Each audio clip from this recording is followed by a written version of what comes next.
A luta entre Hajime e Hakari é uma das lutas mais divertidas de Jujutsu Kaisen, e não só pelo ritmo explosivo e insano que Gyakutama entrega nesses capítulos, mas também pela forma como essa luta representa um verdadeiro choque de ideologias, um embate entre a sorte e a lógica em uma luta entre dois personagens diferentes que se divertem como iguais. Mas para entender melhor essa interpretação, vamos do início e entender quem são os personagens, começando pelo Hajime. Hajime Kashima é um feiticeiro revivido por Kenjaku na Era Moderna, através do jogo do abate. Ele viveu há mais de 400 anos, no período Edo, e era o mais forte de sua era. Mas mesmo sendo mais forte, Hajime ainda buscava lutas, na tentativa de procurar uma resposta para a solidão do mais forte, e foi nesse momento em que Kenjaku lhe deu a proposta para enfrentar o Sukuna na era atual. Hajime é movido por um desejo autodestrutivo, que se personifica quando ele usa sua técnica Criatura Mishkambar na luta contra o Sukuna. Ele despreza a covardia e odeia aqueles que pensam demais antes de agir. E agora falando de Hakari, Hakari é o oposto completo de Hajime. Hakari é um estudante suspenso da escola Jujutsu,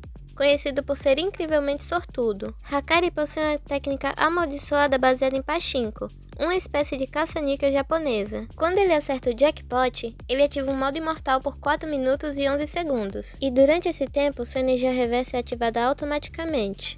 Hakari é o tipo de pessoa que acredita no acaso e na sorte. Quando ele luta, ele entra de cabeça no ringue, literalmente apostando tudo. Então agora vamos começar para o início desse confronto, no capítulo 186. A luta começa logo após Hajime derrotar o panda sem esforço. E aí surge Hakari.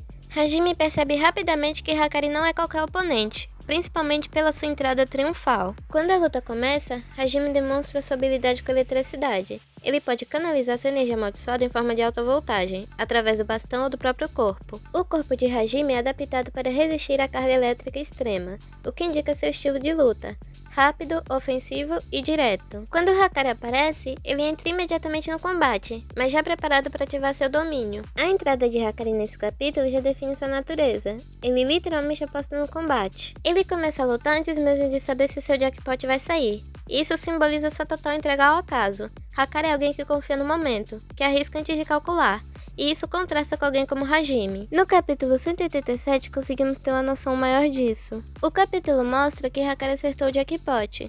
Isso ativa sua imortalidade temporária por 4 minutos e 11 segundos. Qualquer ferimento que ele receba é regenerado automaticamente graças à ativação contínua da energia reversa. Isso faz com que, por outro lado, Hajime perceba isso e mude sua abordagem. Ele começa a testar os limites da regeneração de Hakari no processo. A diferença é que Hajime odeia lutar como um covarde, o que para ele significa se proteger, hesitar ou racionalizar demais. Enquanto que Hakari afirma que apostar com responsabilidade é impossível. Ou seja, quem entra em campo tem que estar pronto para perder tudo. Durante a luta, vemos momentos brilhantes de estratégia e brutalidade.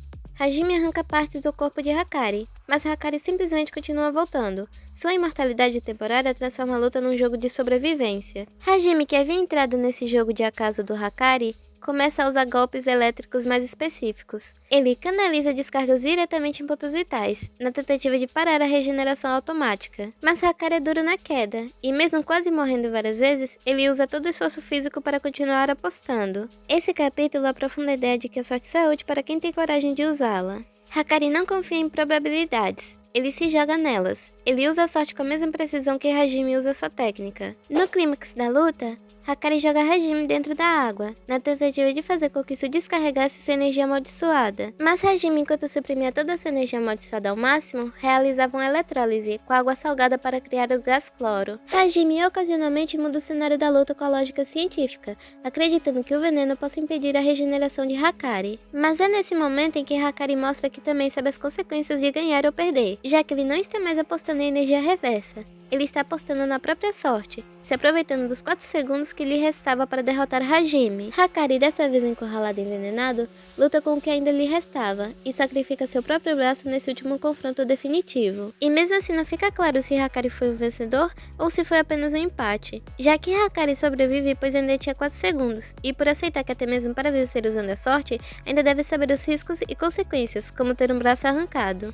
Enquanto que Hajime se segura para não usar sua técnica, pois mesmo a luta sendo divertida, ele percebe que Hakari ainda não é o que ele procura. Hakari, então, percebendo quanto Hajime realmente queria ter uma luta com Sukuna, permite que ele viva até o fim do jogo do abate para enfrentar o mais forte. Agora, que conclusão podemos tirar dessa luta? A luta termina com a vitória de Hakari, que ao se entregar completamente ao acaso, reflete a verdadeira essência de seu estilo de combate. Enquanto que Hajime, por mais que tentasse entrar na jogada de Hakari e se entregar ao acaso da luta, ainda estava preso a uma lógica, a uma necessidade própria de entender o que significava ser o mais forte. É por isso que eu acho que essa luta é sobre a aceitação da incerteza, sobre como a lógica nem sempre é suficiente e como a sorte influencia dependendo de como a lógica é usada. A sorte logicamente também pode ter consequências. Ela é sobre apostar tudo mesmo sem garantia de retorno, enquanto a lógica é sobre lutar até o fim por algo que nem você entende direito, mas sente que precisa alcançar. Gege Akutami usou essa luta para mostrar que a batalha perfeita não é vencida, é vivida. Não existe uma verdade única, existe entrega. Hajime entrega tudo para o propósito, Hakari entrega tudo para o momento, e nós, como leitores, ganhamos o privilégio de ver os dois colidindo em uma luta fenomenal. Em qualquer luta, o equilíbrio entre sorte e lógica define o resultado. Sorte sozinha é perigosa, mas sorte bem usada é uma arma. Lógica sozinha é eficaz, mas lógica sem flexibilidade pode ser quebrada. Tudo isso se conecta ao conceito central de Hakari, porque sua paixão é na verdade a confiança absoluta no momento presente. Ele vive a luta como se cada segundo fosse um bilhete premiado. Embora a sorte seja um fator importante, é preciso talento e coragem para saber como usá-la a seu favor. Enquanto que para Hajime, o confronto com Hakari simboliza a quebra do ciclo solitário do mais forte. Ele, que viveu séculos buscando sentido na força e no combate, encontra em Hakari não só um oponente à altura, mas um reflexo do que a nova geração representa. A luta mostra que mesmo que Hajime tenha sido alguém extremamente forte no passado, a nova geração sempre traz um potencial imprevisível e revolucionário, como Hakari, que desafia a lógica e tradição com pura vontade de viver, superando o passado no processo, e iniciando o começo do fim da Era dos Solitários. Por isso eu acho que essa luta é sobre uma batalha entre ideologias, uma batalha entre um destino e um acaso. E no final isso se torna uma breve aliança entre dois instintos completamente diferentes, mas que influenciam na vitória no geral, ainda mais quando se trata de alguém tão forte como o caso do Rei das Maldições. Essa é a luta entre Hajime Kashimo e Kinji Hakari.